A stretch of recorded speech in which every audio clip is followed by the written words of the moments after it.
पहले अपने शिव गुरु के चरणों में प्रणाम करती हूँ, मैया पार्वती के चरणों में प्रणाम करती हूँ, नीलम दीदी हरेंद्र भैया के चरणों में प्रणाम करती हूँ, सभी गुरु भाई गुरु बहन के चरणों में प्रणाम करती हूँ। मेरे प्रणाम को स्वीकार कीजिए।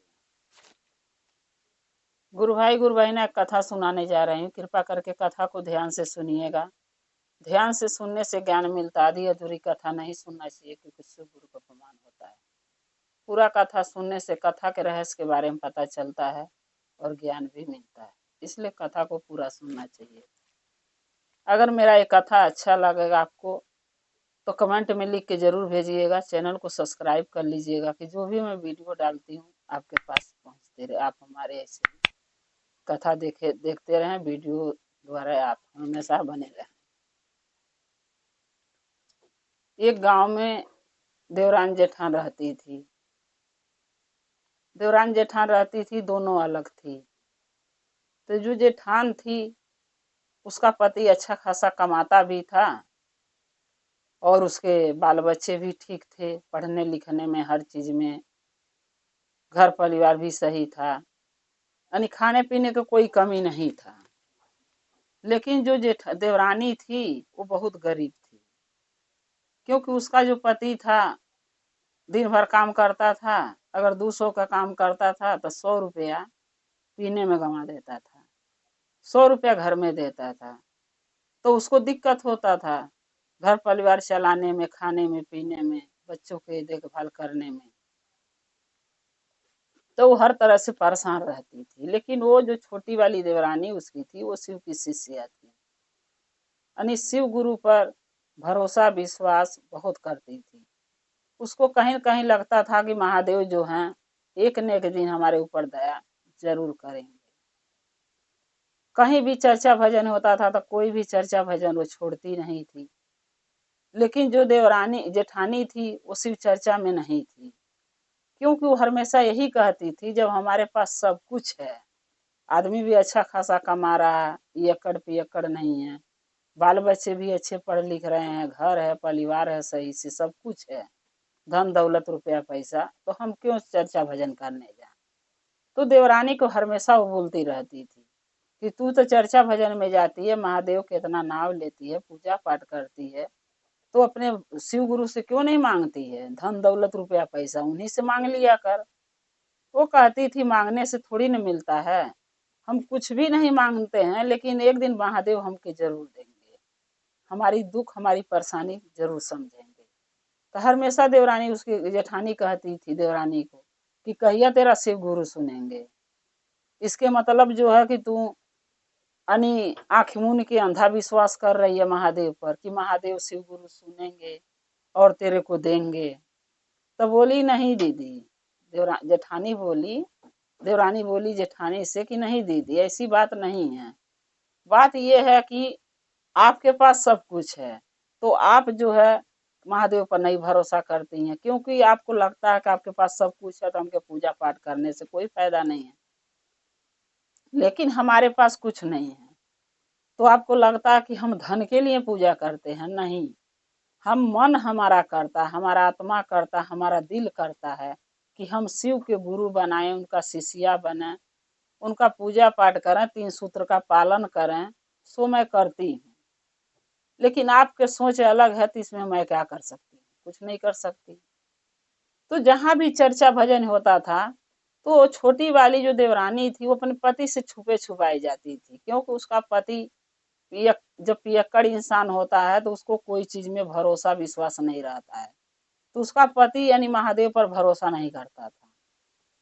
उसको कहीं न कहीं लगता था उसे भी कि महादेव की ही गलती है, क्योंकि महादेव हमके गरीब बनाए हैं। तो महादेव क्या करेंगे, शिव गुरु क्या करेंगे। अगर आप हम कमाना नहीं चाहेंगे तो कहाँ से पैसे आएगा, बिना कमाए तो आता नहीं है। जब आदमी बच्चे घर का कमाएंगे तब पैसा आता है। तो इसमें शिव गुरु महादेव का कोई हाथ नहीं है।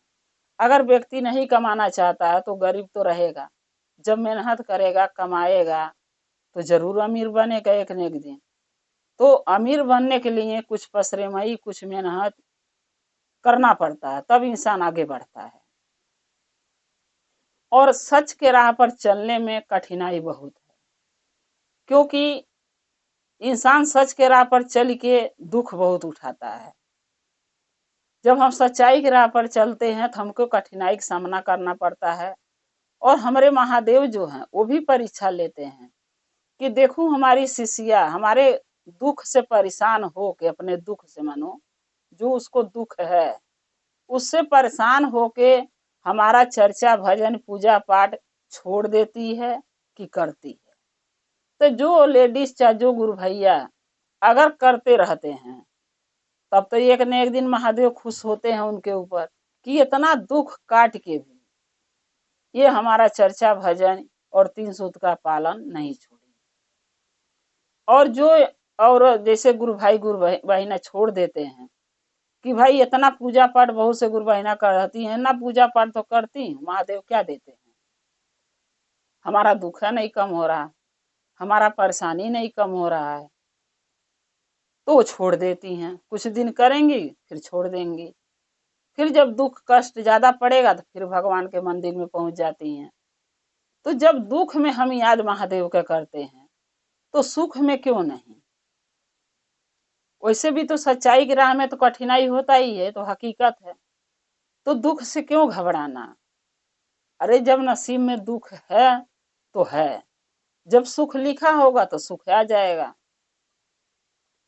तो वो छोटी वाली जो देवरानी थी वो यही सोच के अपने आदमी से छुपे छुपा के चर्चा में जाती थी, क्यों को नहीं चाहता था कि वो जाए। लेकिन उसका सोचा नहीं था कि अगर हम दुख से घबरा के चर्चा भजन छोड़ देते हैं तो क्या हम अमीर तो नहीं हो जाएंगे। लेकिन अगर हम चर्चा भजन करते रहेंगे तो एक न एक दिन हमारे शिव गुरु, हमारे भोलेनाथ, हमारे महादेव जरूर हमारा सहायता करेंगे। तो ये क्या करी कि दूसरे गांव पर एक दिन चर्चा हो रहा था किसी के घर गुरु बहिना के, तो जेठानी आई देवरानी के पास, बोली कि रे चल चलते हैं उस गांव पर, आज चर्चा होगा और चल चलते हैं। 4-5 बजे का टाइम था शाम को। तो देवरानी उसकी बोलने लगी कि नहीं दीदी, अभी मेरे पति गए हैं काम पर, अभी शाम को पी पा के आएंगे, अगर मुझे घरे नहीं देखेंगे तो मेरे को हमारे बच्चों को मारेंगे पीटेंगे, क्योंकि पीने के बाद वो अपना आपा खो देते हैं। तो हम रात को चर्चा में कैसे जाऊं, दिन को रहता तो चली जाती। लेकिन वो तो जानबूझ के ले जा रही थी जेठानी उसकी, ताकि इसका एक घर नहीं रहेगी, जब इसका पति पी के आएगा तो हल्ला दंगा घर में करेगा, कलेश करेगा और बाल बच्चे को मारेगा।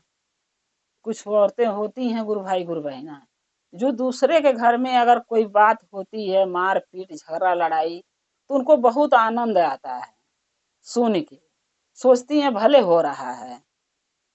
लेकिन नहीं, ऐसा नहीं सोचना चाहिए। हमारे कहने का मतलब ये है कि अगर हम किसी के लिए बुरा सोच रहे हैं तो क्या पता वो बुराई कल को मेरे घर में भी आ जाए। तो इसलिए किसी के बारे में ऐसा नहीं सोचना चाहिए, शुभ शुभ सोचना चाहिए। ये सोचना चाहिए कि शिव गुरु महादेव सबके अक्ल, सबके बुद्धि दें, सबको ज्ञान दें, अच्छे राह पर चलने के मार्ग दिखाएं, ये सोचना चाहिए। तो वो लिया के चर्चा में जाने लगी।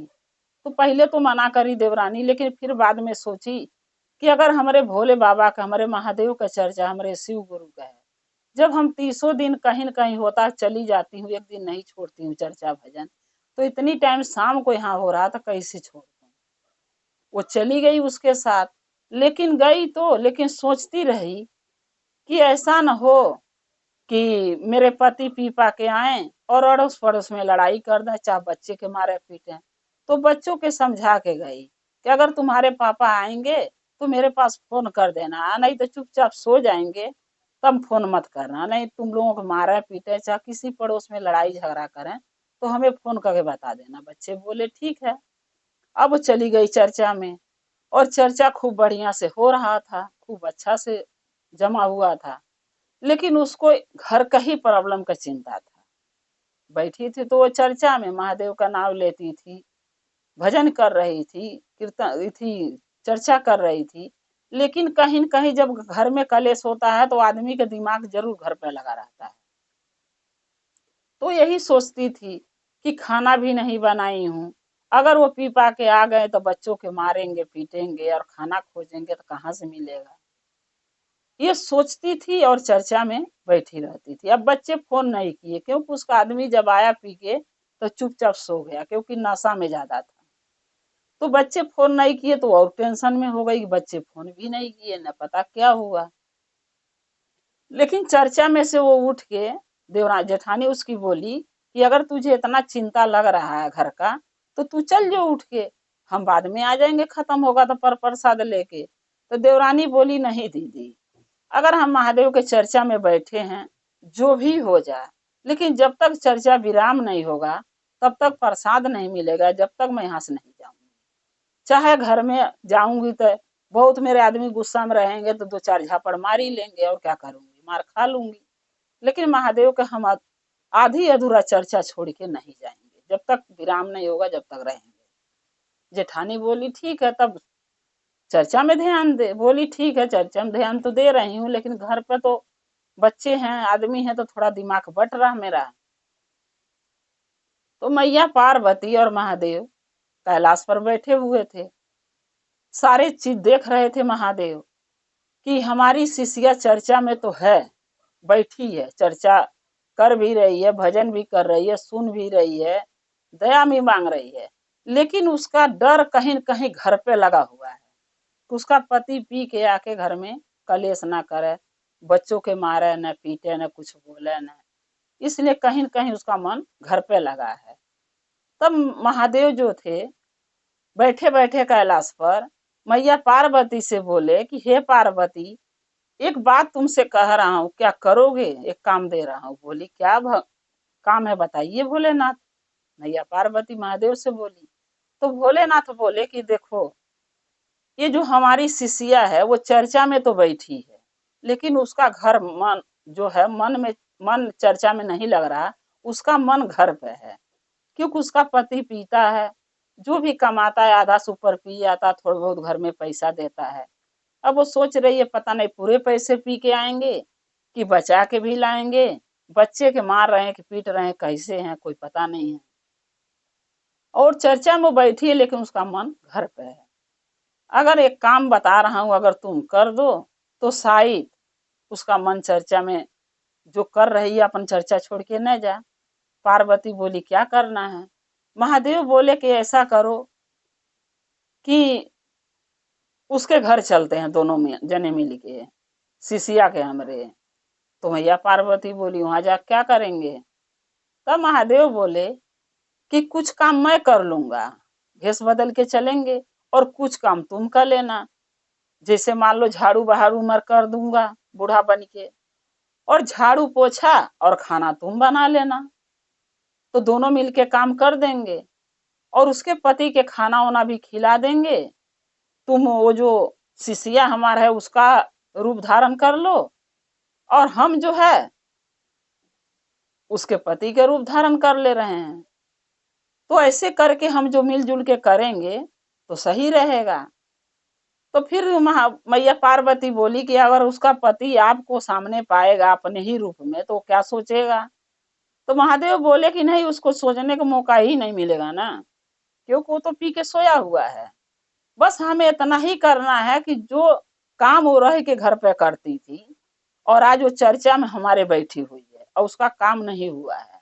अब वो डर रही है कि पति को खाना नहीं दी, घर का काम नहीं करी, तो जगेंगे तो हमको मारेंगे पीटेंगे।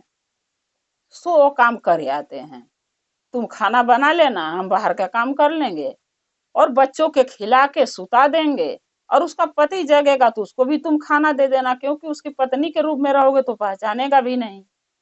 और ऐसे करके उसके घर का काम भी हो जाएगा और हमारा चर्चा भजन भी कर लेगी। तो मैया पार्वती बोली ठीक है। अब दोनों जने भेष बदल के, मैया पार्वती जो थी वो शिष्या के रूप में चली गई जो चर्चा में थी, उसका भेष बदल शकल ले ली, और जो महादेव थे वो उसके पति का। तो जब गए तो भी पी के सोया हुआ था, लेकिन जब बच्चे देखे तो सोचने लगे कि मेरे पापा तो अंदर सोए थे और पापा बाहर कैसे आ गए। तो बच्चे पूछने लगे कि पापा तो आप तो पी के आए, वो सो रहे थे, तो आप बाहर कैसे आए? अब मम्मी तुम तो चर्चा में गई हो, तुम कैसे आ गई? तब मैया पार्वती बोली कि बेटा चर्चा विराम हो गया ना, इसलिए चली आई। और महादेव बोले कि बेटा मैं सोया था, लेकिन मेरा नींद खुल गया, तो तुम्हारी मम्मी आवाज दी तो मैं भी बाहर चला आया और दरवाजा वे लोग बंद कर दिए, बच्चे अंदर न जा जहां वो सोया है। फिर मैया पार्वती महादेव मिलके दोनों घर का उनके काम निपटा लिए। मैया पार्वती खाना बनाई, बच्चों के खिला के सुता दी बिछौना लगा के। और उसके पति के भी, जो शिष्या चर्चा में गई थी देवरानी उसकी, उसके पति के भी जगाई तो खाना खाने नहीं उठा, उसका भी खाना बना के तोप के रख दी, यानी घर का सारा काम निपटा दी। और निपटा के दोनों मैया पार्वती और महादेव दोनों फिर कैलाश पर चले गए। अभी बेचारी चर्चा भजन जब विराम हुआ, घरे गई तो भर रहे सोचती गई प्रसाद लेके कि ऐसा न हो कि मेरे पति हमें मारे पीटे, अब पता नहीं घर पे कैसा होगा, क्या हो रहा होगा। अब हम तो चर्चा में थे। अब जब घर जाके देख रही है तो बच्चे कह रहे हैं, बच्चों से पूछी कि बच्चे बेटे काम कैसे हो गया। बच्चे बोलने लगे, मम्मी आप ही तो आके करी हो, खाना भी बनाई, हमें खिलाई भी, सुताई भी, और आप कह रहे हो कैसे गया। फिर जब पति को देखी तो सोया हुआ था, खाना वाना बना के रखा हुआ, झाड़ू पोछा बर्तन सब कुछ हो गया, यानी टोटली काम हो गया है। तब जो शिष्या थी, दोनों देवरान जेठान, तब छोटी वाली लगी सोचने कि हो ना हो ये मैया पार्वती और महादेव आए थे, क्योंकि हम चर्चा में थे, लेकिन उनका नाम, उनका कीर्तन कर रहे थे, भजन कर रहे थे, तीन सूत्र का पालन कर रहे थे, चर्चा भजन कर रही थी, लेकिन हमारा मन घर पे लगा हुआ था। ये दुख मैया पार्वती महादेव से नहीं देखा गया, तो आके हमारे घर का काम भी कर दिए, हमारे बच्चों को बना खिला भी दी, सुता भी दी, सब कुछ कर दी। उसको ये चीज का पता लग गया। तब हाथ जोड़ के मैया पार्वती से अपने घर से ही माफी लगी मांगने कि हे शिव गुरु, हे महादेव, हमारे इतना ही आप लोग हमारे लिए किए, बहुत ज्यादा कर दिए, क्योंकि जो आज हमारे लिए आप लोग किए कोई नहीं करेगा। हमारा दुख, हमारा परेशानी आप लोग समझे, हमारी सहायता किए, ताकि मेरे पति मुझे मारे पीटे न, कुछ बोले न। तो इस तरीके से गुरु भाई गुरु बहिना, एक शिष्या के महादेव और मैया पार्वती सहायता करी जाके उसके घर पे, उसके घर का काम करके। तो इसीलिए हम लोग कहते हैं गुरु भाई गुरु बहिना कि जब हम चर्चा भजन करते हैं, अच्छा हम चर्चा में जाते हैं तो हमारा मन घर पे लगा रहता है, ये गलत है। क्योंकि जब हम महादेव का चर्चा भजन करने कहीं जा रहे हैं चर्चा में, तो हमको जिस जगह जा रहे हैं उसमें मन लगाना चाहिए, ना कि घर पे। तो अगर मान लीजिए शिव गुरु आके उसका सहायता किए, उसका माता रानी उसके बाल बच्चे को बनाई खिलाई, तो भगत अच्छी थी, तब तो दिल से कर रही थी भक्ति, मन से कर रही थी। इसीलिए कहते हैं गुरु भाई गुरु बहिना कि महादेव पर भरोसा रखिए। जो महादेव का शिष्य और शिष्या हैं, उनको महादेव कभी दुख नहीं देते। हाँ ये है कि वो कर्म की बात है, किस्मत की बात है। धन या दौलत तो किस्मत में लिखा होता है, उसके अनुसार मिलता है। अब हम ये सोचें कि कोई दाल चावल खा रहा है, मैं सूखी रोटी खा रही हूँ, तो ये गलत है। अगर उसके किस्मत में लिखा है साग सब्जी दाल चावल खाना, तो खा रहा है। हमारे किस्मत में सूखी रोटी लिखा है तो सूखी रोटी ही खाएंगे, किसी का छीन तो नहीं सकते ना। बस अपना कर्म करना चाहिए। अब देखो वो बेचारी शिष्या चर्चा में से अगर उठ के चली आई होती तो उसका चर्चा भी अधूरा रह गया होता, और यही होता कि घर का काम कर लेती। लेकिन कम से कम पूरा चर्चा सुनी तो उसको ज्ञान भी तो मिला। महादेव का कार्य जब हम करते हैं तो शिव गुरु महादेव मैया पार्वती हमारे भी कार्य करते हैं, हमारे बारे में सोचते हैं। इसलिए कभी ये नहीं सोचना चाहिए कि महादेव को जैसे मुझे कष्ट चाहे दुख मिल रहा है, नहीं। ये अपना कर्म का भागी हैं हम। जो हमारे कर्म में लिखा है सुख चाहे दुख, सो हमको मिल रहा है। जब दुख लिखा दुख मिलेगा, सुख लिखा रहेगा सुख मिलेगा। लेकिन किसी के दुख, अच्छा दुख देख के चिंता कीजिए, लेकिन किसी का सुख देख के मत जलिए। तो गुरु भाई गुरु बहिना, मेरा एक कथा कैसा लगा, हम शिव गुरु के चरणों में अपना कथा चर्चा रखते हुए हम आपसे कहना चाहते हैं, अगर मेरा एक कथा अच्छा लगा तो कमेंट में लिख के भेजिएगा। चैनल को सब्सक्राइब कर लीजिए। कि जो भी मैं वीडियो डालती हूँ नया नया, वो आपके पास पहुंचता रहे और आप हमारे वीडियो ऐसे देखती रहें, प्यार दुलार देते रहें और हम और आप एक शिव परिवार बन के एक साथ जुड़े रहें। हर हर महादेव, घर घर महादेव। महादेव का दया और कृपा आप लोग पर सदा बना रहे। शिव गुरु सदा लोग आप लोग के साथ रहे। जय शिव गुरु।